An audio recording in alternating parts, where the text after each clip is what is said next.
청취자 여러분 안녕하십니까? 2020년 3월 19일 목요일 고칼의 10분 브리핑 제주일보로 시작합니다.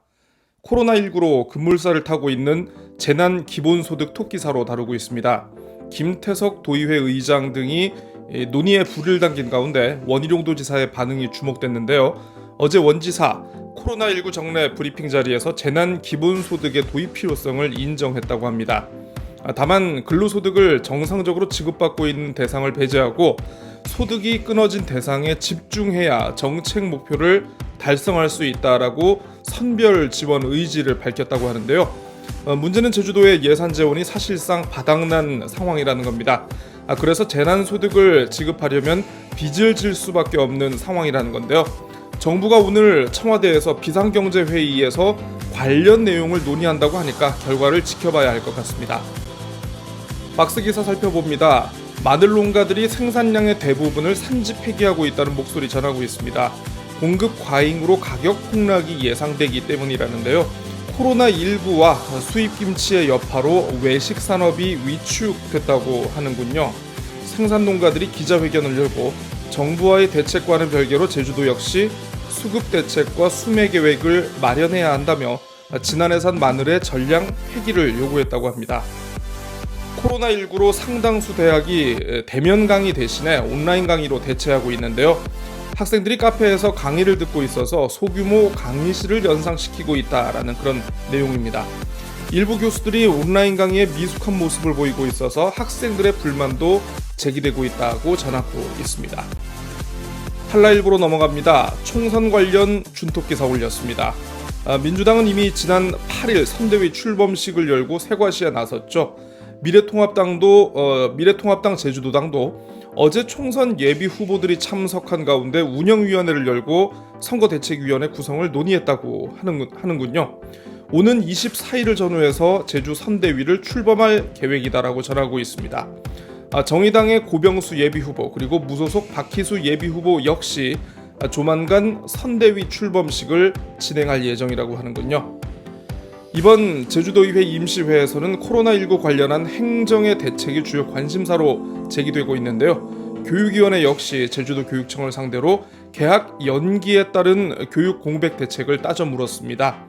온라인 학습 가입률이 50% 수준으로 저조하다라는 지적과 함께 4.15 총선을 앞두고 고3 유권자들의 선거 교육 대책 마련 그리고 제주외고의 일반고 전환 논의와 관련해서 교육청의 일방통행 행보 등을 지적했다고 하는군요.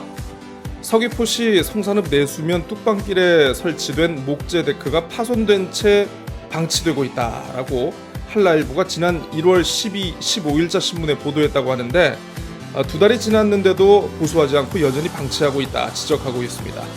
사진으로만 봐서는 이게 바닷물이 데크까지 올라오는 것으로 좀 약간 위험해 보이긴 하는데 4월부터 해안변 시설물에 대한 정비 수요 조사를 거쳐 보수에 나설 계획이다라고 전하고 있습니다. 제주 신보입니다. 4.15 총선 본선 후보가 사실상 확정된 가운데 제주 신보 등 언론사사가 첫 여론조사 결과를 발표했습니다. 송재호 캠프에서 이거 여론조사 일자를 사전에 알아내서 지지자들의 결집을 호소하는 게시물을 공유한 점 제가 지적을 하기도 했었는데요. 보니까 세계 선거구 모두 민주당 후보들이 우세를 보이는 가운데 미래통합당 후보들이 추격하는 양상이다라고 신문은 전하고 있습니다. 당초 이 조사 결과를 오늘 오전 7시에 공개할 예정이었는데 이게 보니까 어젯밤 자정으로 발표 시점이 갑자기 변경됐더라고요. 이게 또 관련한 내용을 좀 알아보니까 협약사가 이거 보도 시점 이전에 결과를 특정 지인을 통해서 사전 유출할 경우에는 조사 비용 2,400만 원을 덤터기 쓰기로 했다라고 하는데 결국 돌 내용은 돕니다. 네. 관련해서 오늘 언론사사가 제주시을 후보 초청 토론회도 개최할 예정이라고 합니다.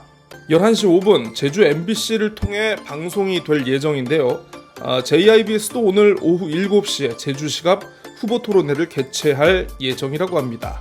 자, 첫 TV 토론회 승기는 과연 누가 잡게 될까요? 사진 하나 살펴보죠. 여러 사람들의 손을 많이 타는 것이 바로 돈 아니겠습니까? 농협은행 제주본부가 영업점에 공급하게 될 지폐를 소독하는 모습 인상적입니다. 마지막으로 재민일보입니다. 제주도가 정부의 관광진흥기금 130억 원 출연 등 모두 21건의 정책을 건의했는데요. 대부분 신중히 검토해야 한다 또는 곤란하다라는 응답이 돌아와 제주도의 중앙절충 시험대에 올랐다는 소식 톱기사로 전하고 있습니다. 적극적인 제도 개선과 설득 논리 개발이 시급하다 지적하고 있네요.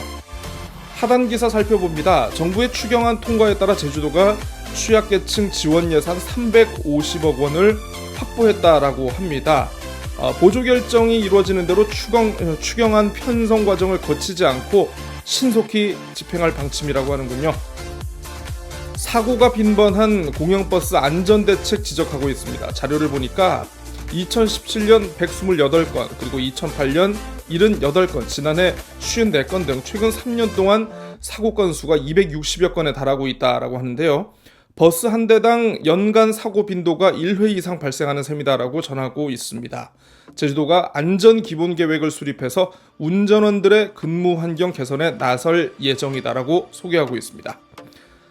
네, 10분 브리핑 오늘 순서 여기까지 하겠습니다. 항상 드리는 말씀이지만 건강 조심하시고요. 저는 다음 주 다시 찾아뵙겠습니다. 안녕히 계십시오.